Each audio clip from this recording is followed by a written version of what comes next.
Formation of mesoderm के पश्चात भ्रूण पोस्ट गैस्ट्रेशन डेवलपमेंट अवस्था में पहुंच जाता है।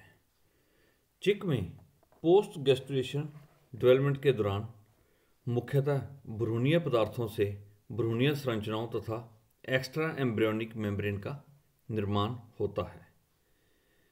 यहीं पर ही हम भ्रूणीय संरचनाओं के विकास का अध्ययन करेंगे। मुर्गी के चूजे में एम्ब्रियोनिक स्ट्रक्चर का विकास एम्फीबियंस की तरह होता है, जो कि मुख्यतः एक्टोडर्म, एपिडर्मिस तथा न्यूरल प्लेट में विभेदित हो जाती है। Number 2, neural plate neural tube में परिवर्तित हो जाती है।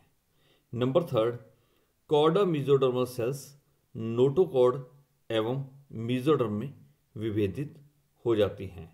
और नंबर लास्ट, एंडोडर्म से प्रारंभिक गट का निर्माण होता है। और इन सभी अवस्थाओं को हम निम्न 4 स्टेप में अध्ययन कर सकते हैं, क्योंकि ये विकासीय क्रियाएं हैं जो कि परिवर्तन के दौरान चूजे में संपन्न होती हैं।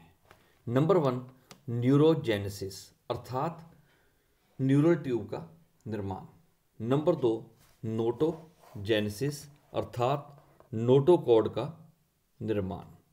नंबर 3, मीजोजेनेसिस अर्थात डेवलपमेंट ऑफ मीजोडर्म। और लास्ट है एंटीरोजेनेसिस अर्थात प्रिमिटिव आंत का निर्माण। सर्वप्रथम बात करेंगे न्यूरोजेनेसिस अर्थात फॉर्मेशन ऑफ न्यूरल ट्यूब की। जैसा कि आपको डायग्राम में दिखाया गया है कि न्यूरल ट्यूब एवं नोटोकॉर्ड का निर्माण किस प्रकार से होता है। न्यूरल ट्यूब के निर्माण के लिए निर्माण को न्यूरुलेशन कहते हैं और यह क्रिया एम्ब्रियो के एंटीरो पोस्टीरियर डायरेक्शन में संपन्न होती है। एम्ब्रियो के अगला भाग, जो कि प्रिजम्पटिव न्यूरोएक्टोडर्म से नोटोकॉर्डल प्रोसेस के डोर्सल साइड में न्यूरल प्लेट का निर्माण होता है। जैसे जैसे एरिया ओपेका में पाए जाने वाली प्रिमिटिव स्ट्रीट का अगला सिरा हैंसन नोड, जो कि पीछे की ओर खिसकता जाता है, वैसे वैसे न्यूरल प्लेट का डिफरेंशिएट होने लग जाती है। और न्यूरल प्लेट के निर्माण के पश्चात न्यूरल प्लेट का मिडल भाग अंदर की ओर धंसकर एक खड्ड का निर्माण कर देता है, जिसे न्यूरल ग्रूव कहते हैं। और न्यूरल ग्रूव के दोनों साइड में जो उठे हुए उभार होते हैं, इन्हें न्यूरल फोल्ड कहते हैं। और धीरे धीरे दोनों फोल्ड एक दूसरे की ओर ग्रोथ कर 5 सोमाइट स्टेज तक आकर आपस में मिल जाते हैं और एक ट्यूब लाइक स्ट्रक्चर का निर्माण करते हैं, जिसे कि न्यूरल ट्यूब कहते हैं। न्यूरल ट्यूब डोर्सल साइड में एक छिद्र द्वारा खुली रहती है, जिसे कि न्यूरल पोर कहते हैं अर्थात तंत्रिका छिद्र कहते हैं। सेकंड है फॉर्मेशन ऑफ नोटोकॉर्ड। नोटोकॉर्ड का फॉर्मेशन कॉर्डा मेसोडर्मल सेल से होता है। जो ही न्यूरल प्लेट से न्यूरल ट्यूब का विकास होता है, तभी कॉर्डा मेसोडर्मल सेल्स भी एम्ब्रियोनिक टिश्यू से डिफरेंशिएट हो जाती हैं। और इसी में से ही प्रीकॉर्डल मेसोडर्म तो आगे चलकर हेड अक्षेत्र की मेसोडर्म का निर्माण करती है तथा नोटोकॉर्डल सेल्स सेपरेट होकर एक छड़नुमा स्ट्रक्चर बनाती है, जिसे कि नोटोकॉर्ड कॉर्ड कहते हैं। थर्ड स्टेप है मीजोडर्म का डिफ्रेंशिएशन अर्थात मीजोजेनेसिस।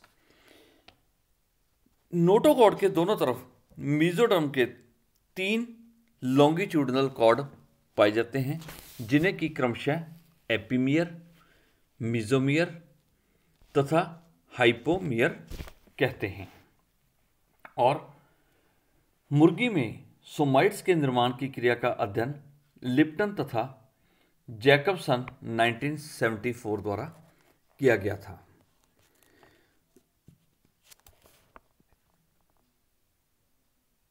मोटी तथा मिडिल ऑर्डर की जो लॉन्गिट्यूडनल अक्षीय कॉर्ड्स होती हैं वो एपिमियर कहलाती हैं, जो कि आगे चलकर हेड रीजन की मीजोडर्म में समायोजित हो जाती हैं।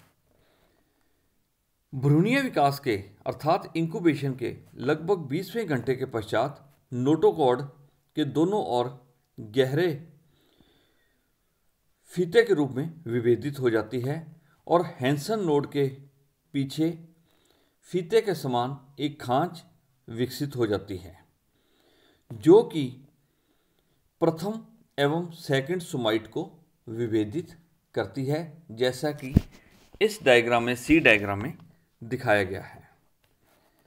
लगभग 1 घंटे के पश्चात प्रथम खांच के पीछे दूसरी खांच भी विकसित हो जाती है, जो कि सेकंड जोड़ी सोमाइट को विभेदित करती है।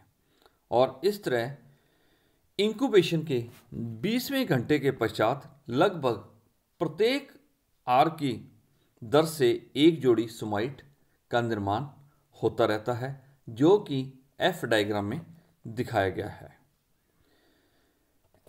एक्सियल मीजोडर्म के लेटरल साइड में मध्य की मीजोडर्म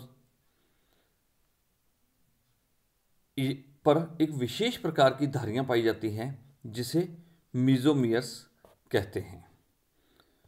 और एम्ब्रियो के टर्मिनल एंड पर जो लेटरल मीजोडर्म या हाइपोमियर पाई जाती हैं और आगे चलकर यह एम्ब्रियोनिक मेम्ब्रेन अर्थात एक्स्ट्रा एम्ब्रियोनिक मेम्ब्रेन का निर्माण करती हैं। पोस्ट गैस्ट्रुलेशन डेवलपमेंट के अंतर्गत अंत में फॉर्मेशन ऑफ प्रिमिटिव गट का निर्माण होता है और इस प्रोसेस को एंटीरोजेनेसिस कहते हैं। एंटीरोजेनेसिस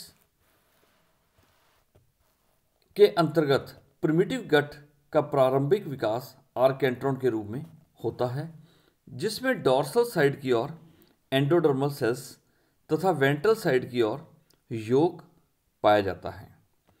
एम्ब्रियो में जैसे जैसे न्यूरोलेशन की क्रिया होती है वैसे वैसे एम्ब्रियोनिक हेड वाले भाग में एंटीरियर गट का विकास हो जाता है और एंटीरियर गट का विकास स्प्लैंक्नोप्ल्यूर की ब्लाइंड पॉकेट नुमा प्रोसेस अर्थात चैम्बर के रूप में होता है और इसका विकास भ्रूणीय विकास के पहले दिन होता है और अर्ली एम्ब्रियोनिक स्टेज में यह एंटीरियर गट लेटरल साइड तथा पीछे की ओर पीतक की तरफ अर्थात यॉक की तरफ खुलती है और इसी खुले हुए भाग को एंटीरियर इंटेस्टाइनल पोर्टल भी कहते हैं। लगभग इंक्यूबेशन के 40 आवर के पश्चात एक टेल फोल्ड कैविटी के रूप में पोस्टीरियर एंट्रॉन अर्थात पश्चगट का निर्माण होता है और इसकी गुहा आगे की ओर प्रिजम्पटिव मध्य अंश से निरंतरता दर्शाती है और इसे पोस्टीरियर इंटेस्टाइनल पोर्टल भी कहते हैं। इसके बाद की प्रक्रिया में इंक्यूबेशन की क्रिया के अंतर्गत विशेष प्रकार के सोमाइट्स का निर्माण होता है, जिसे कि हम development of chick according to the arts of incubation के अंतर्गत लेंगे। Thank you very much.